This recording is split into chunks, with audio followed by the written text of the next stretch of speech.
అందరికీ నమస్కారం. నేను మీ journalist Madan Mohan. Welcome to our Madan TV news channel.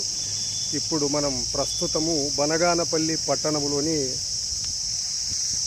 Shri హంసానంద Saraswati ప్రభుత్వ ఆయుర్వేద విశిష్ట వైద్యశాల ఆవరణలో ఉన్నాము. ఈ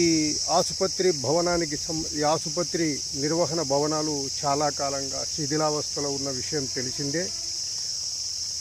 ఈ ఆసుపత్రి నిర్వహణ కూడా పచ్చటి ప్రకృతిని తలపింపజేసే చెట్ల మధ్య కొనసాగుతోంది.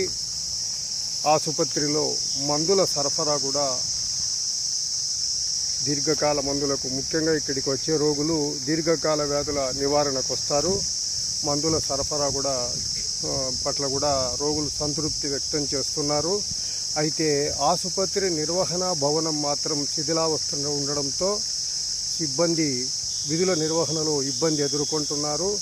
ఈ నేపథ్యంలో ప్రస్తుతం మనం చూస్తున్నది ఆసుపత్రి నిర్వహణకు సంబంధించి నూతన భవనం నిర్మాణం చూస్తూ ఉంటే దాదాపుగా పూర్తి అయిపోయింది.